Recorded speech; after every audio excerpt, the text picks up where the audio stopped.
Hello बच्चों, कैसे हैं आप। लॉकडाउन ई पाठशाला रामगढ़ में आपका स्वागत है।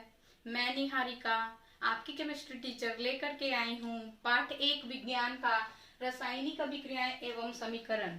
बच्चों, ये पार्ट 1 का पार्ट 2 है, यानी लेसन 1 का पार्ट 2 है।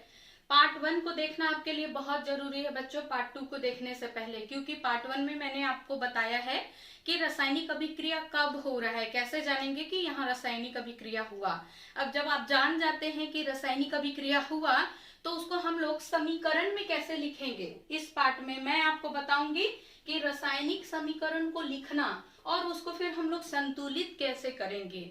और बच्चों, इस वीडियो को आपको लास्ट तक देखना है, तभी आप जान पाएंगे कि संतुलित हम लोग कैसे करेंगे। और इस वीडियो में छुपा है बच्चों, आप 2 नंबर का क्वेश्चन, 2 मार्क्स के क्वेश्चन जरूर पूछे जाते हैं परीक्षाओं में, रासायनिक अभिक्रियाओं को संतुलित करने से रिलेटेड। बच्चों, आपके बुक में भी दिया हुआ है क्रियाकलाप 1.1 में क्या होता है यदि मैग्नीशियम रिबन को ऑक्सीजन की उपस्थिति में जलाया जाता है। बट ऑब्वियस है बच्चों कि बिना ऑक्सीजन के वस्तु का दहन होगा ही नहीं। तो मैग्नीशियम एक ज्वलनशील, काफी ज्वलनशील पदार्थ है, और ये तत्व भी है जिसको जब हम लोग जलाते हैं या फिर ऑक्सीजन की उपस्थिति में उसका दहन कराते हैं, तो हम लोगों को मैग्नीशियम ऑक्साइड की प्राप्ति होती है बच्चों। तो यहाँ देखिए, मैग्नीशियम रिबन को के दहन के बाद जो मैग्नीशियम ऑक्साइड मिल रहा है, एकदम नया पदार्थ मिल रहा है, उसको हम लोग भौतिक रूप से पुनः वापस मैग्नीशियम में परिवर्तित नहीं कर सकते हैं। तो है ना ये रासायनिक अभिक्रिया। तो इस रासायनिक अभिक्रिया को हम लोग समीकरण में कैसे लिखते हैं, आइए देखिए बच्चों।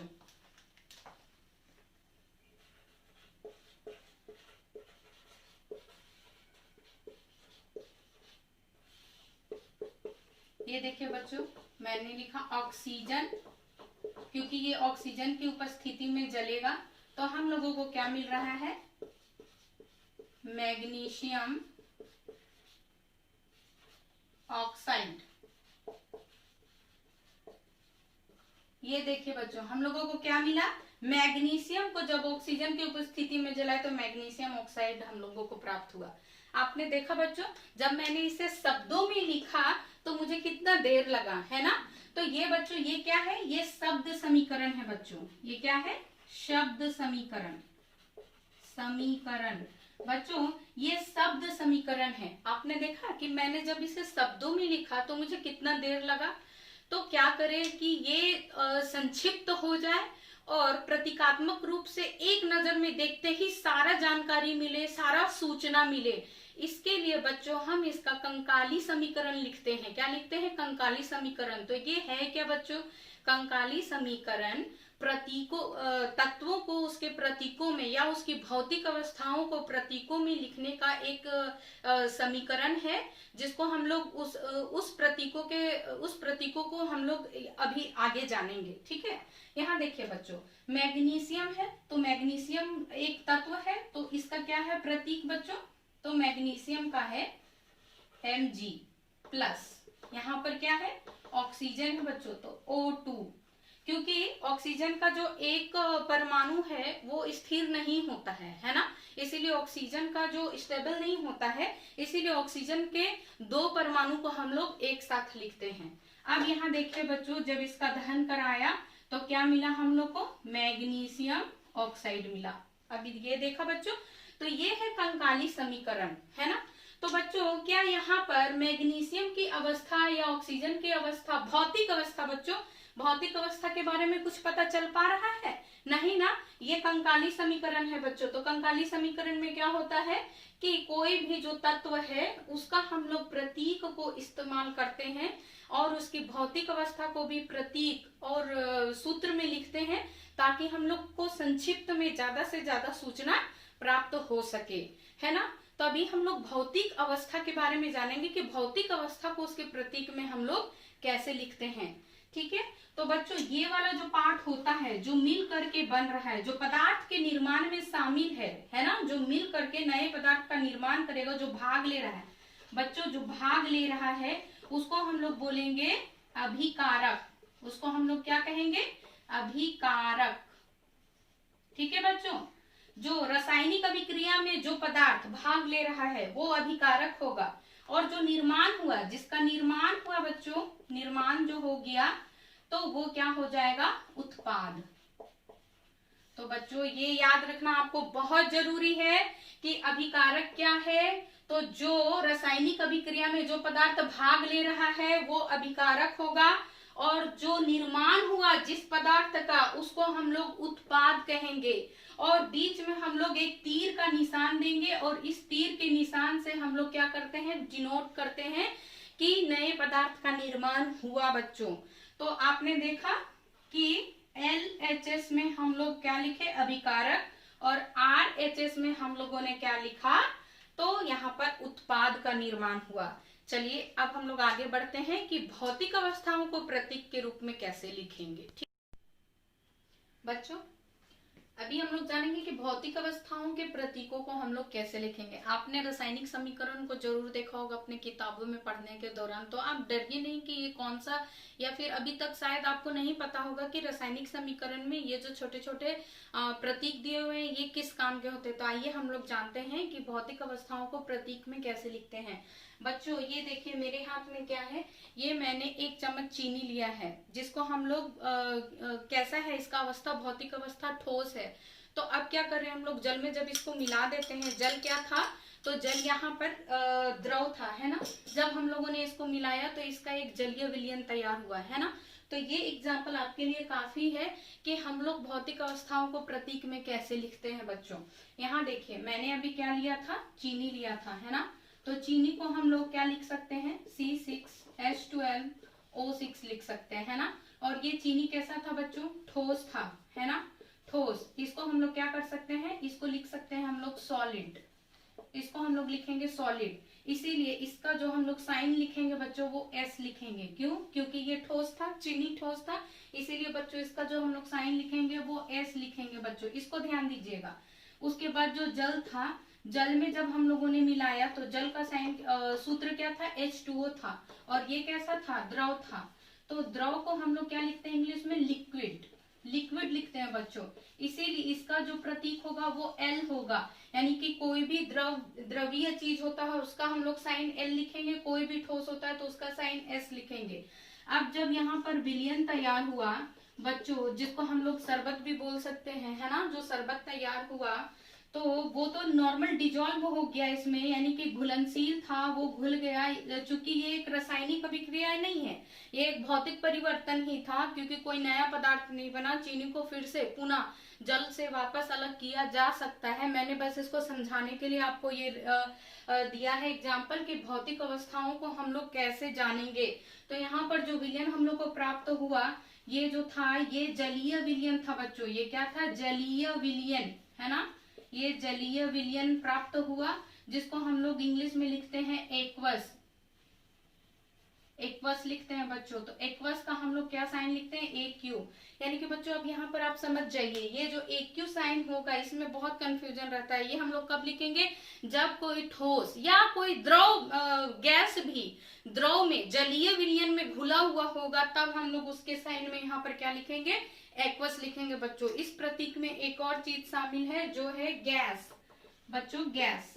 गैस के लिए हम लोग चूंकि इंग्लिश में इसको ऐसे लिखते हैं, इसी के चलते गैस का जो साइन होता है वो G होता है बच्चों। इन साइनों को आपने देखा, तो ठोस के लिए S, द्रव के लिए L, और जलीय विलयन यदि कोई भी गैस या ठोस किसी जल में घुला हुआ है तो उसके लिए AQ, और गैस के लिए हम लोग बच्चों G लिखते हैं, है ना।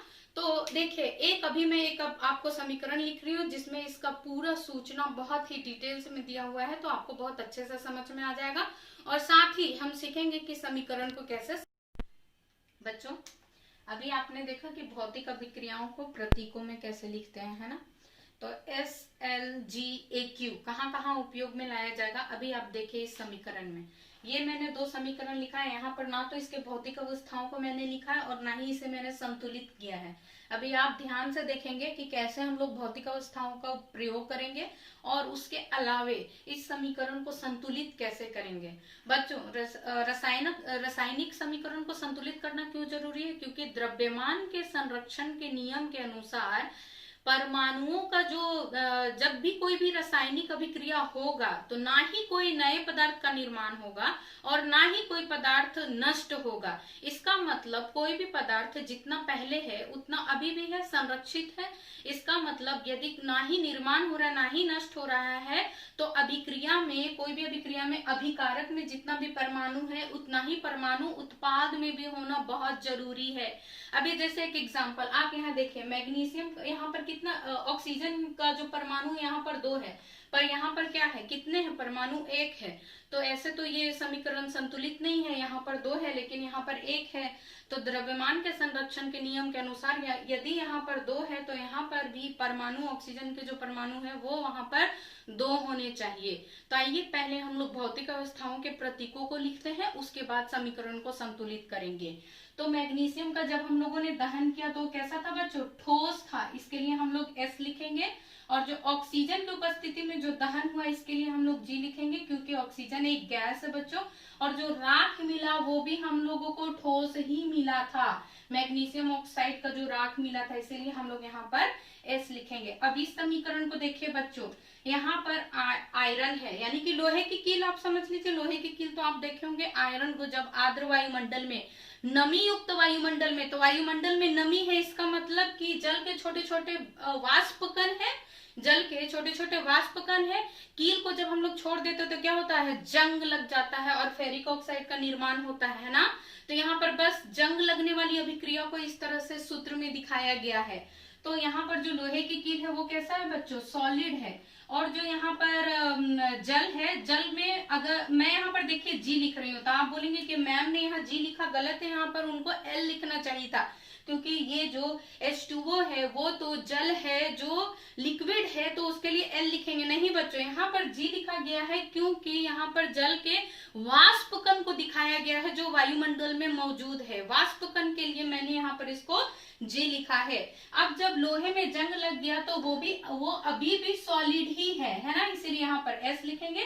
और हाइड्रोजन गैस बना, इसके लिए यहाँ पर हम लोग G का इस्तेमाल करेंगे। तो अभी आपने देखा कि भौतिक अवस्थाओं को कैसे हम लोगों ने प्रतीक में लिखा। अभी भी ये समीकरण अधूरा है क्योंकि ये असंतुलित है। आइए हम लोग देखते हैं कि संतुलित कैसे करेंगे। बहुत ही इजी मेथड है बच्चों। सबसे पहले जो तीर का निशान है उसके नीचे हम लोग एक लाइन खींचेंगे और देखिए बच्चों, मैंने क्या किया कि तीर के निशान के नीचे मैंने एक सीधा लाइन लिखा है और उसके बाद तत्वों को हम लोग लिखेंगे। यहाँ पर मैंने Mg लिखा। यहाँ पर कितने तत्व हैं, 2 ही तत्व हैं। यहाँ पर O लिखा, यहाँ पर भी 2 तत्व हैं, Mg लिखा, यहाँ पर O लिखा। और उसके बाद यहाँ पर लिखेंगे कि कितने हैं, तो यहाँ पर 1 है। और ऑक्सीजन कितना है, यहाँ 2 है। यहाँ पर कितना है, दोनों 1-1 है बच्चों। तो यहाँ देखिए Mg ऑलरेडी संतुलित है, यहाँ पर भी Mg 1 है और मैग्नीशियम यहाँ भी 1 है, पर यहाँ ऑक्सीजन 2 है, यहाँ पर 1 है। इसीलिए इसको हम लोग काट करके क्या करेंगे, 2 करेंगे, यानी कि इसके आगे हम लोग 2 लगा देते हैं। जब यहाँ पर 2 लगाते हैं तो मैग्नीशियम भी इससे गुना हो जा रहा है, ऑक्सीजन ही नहीं मैग्नीशियम भी गुना हो जा रहा है, यानी कि यहाँ पर मैग्नीशियम भी 2 हो गया और ऑक्सीजन भी 2 हो गया। अब जब ऑक्सीजन संतुलित हो रहा है तो यहाँ पर मैग्नीशियम 2 हो रहा है, तो इसके आगे हम लोग यदि 2 लगा देते हैं तो यहाँ पर हम लोग देखते हैं कि मैग्नीशियम यहाँ 2 हो गया। अब जरा देखिए बच्चों, मैग्नीशियम यहाँ भी 2 है, यहाँ भी 2 है, यहाँ पर भी 2 है और यहाँ ऑक्सीजन भी 2 है। इसका मतलब कि ये जो रासायनिक समीकरण है ये संतुलित हो चुका है, दोनों तरफ की परमाणुओं की संख्या बराबर है। अब जरा नीचे देखिए, यहाँ पर भी हम लोग वही करेंगे बच्चों। LHS में जितने भी परमाणु है उसकी संख्या को लिखेंगे और RHS में जितने परमाणु उसकी संख्या को लिखेंगे। क्या आप खुद से इसे कर सकते हैं? आप खुद कोशिश करिए बच्चों, मैं भी इसका उत्तर आपको बताती हूँ। तो क्या करते हैं हम लोग, यहाँ पर लिखते हैं कि आयरन, हाइड्रोजन और ऑक्सीजन। यहाँ पर भी है आयरन, हाइड्रोजन और ऑक्सीजन, तीनों की जानकारी पहले लिख लेते हैं बच्चों। तो यहाँ पर जरा देखिए, आयरन कितना है, 1 है, हाइड्रोजन यहाँ पर 2 है, ऑक्सीजन 1 है, यहाँ पर आयरन 3 है, हाइड्रोजन 2 है और ऑक्सीजन कितना है बच्चों, 4। सबसे पहले देखिए आयरन यहाँ 1 है, यहाँ पर 3 है, तो इसके आगे हम लोग 3 से गुना कर देते हैं सीधे, चूंकि यहाँ 3 है, इसको भी 3 करना है, तो इसके आगे 3 से गुना करते ही ये 3 हो जाता है ना। अब हम लोगों को देखना है कि हाइड्रोजन तो यहाँ पर भी 2 है, यहाँ पर भी 2 है, लेकिन यहाँ ऑक्सीजन कितना है बच्चों, 4 है, लेकिन यहाँ पर ऑक्सीजन कितना है, यहाँ पर 1 ही है। तो अब हम लोग क्या करते हैं, सीधे इसको सॉरी यहाँ पर ऑक्सीजन 1 है, तो हम लोगों को यहाँ पर क्या करते हैं, हम लोग 4 से गुना करते हैं बच्चों। तो जैसे अब 4 से गुना करते हैं, ऑक्सीजन तो 4 हो ही रहा है, साथ ही साथ हाइड्रोजन भी कितना हो जा रहा है, 4 दूनी 8 यहाँ पर हो जा रहा है। टोटल अभी हाइड्रोजन कितना हो गया, 8 हो गया। तो अब जरा देखिए कि आयरन हमारा बैलेंस हो गया है, ऑक्सीजन भी बैलेंस हो गया है, लेकिन हाइड्रोजन यहाँ पर 8 है, यहाँ पर हाइड्रोजन 2 है, यहाँ पर कितना से गुना करें कि हाइड्रोजन यहाँ पर हमारा 8 हो जाएगा। तो हम लोग इसके आगे क्या लगाते हैं बच्चों, यहाँ पर 4 लगाते हैं, है ना, H2 और ये गैस था। तो हम लोग जैसे यहाँ 4 लगाते हैं बच्चों, तो 4 दूनी यहाँ पर हो जाता है 8। अब जरा देखिए बच्चों, ये जो मेरा आंकड़ा है इससे मैच हो रहा है, और ये जो मेरा समीकरण है ये संतुलित हो गया। इस तरह के रासायनिक समीकरण को आप भी संतुलित कर सकते हैं। मैंने बस ये एक तरीका बताया है चरणबद्ध तरीके से कि कैसे हम लोग LHS को लिखेंगे, RHS को लिखेंगे और कैसे रासायनिक समीकरण को संतुलित करेंगे। अगर आप इस तरीके से करते हैं बच्चों, तो ये समीकरण आपका आराम से संतुलित हो जाता है। इसके आगे वाले पार्ट में बच्चों मैं रासायनिक अभिक्रियाओं के प्रकारों के बारे में बताऊंगी, उससे देखना ना भूलें, ताकि ये पूरा पार्ट का आपका जो रिवीजन है वो कंप्लीट हो जाए। धन्यवाद।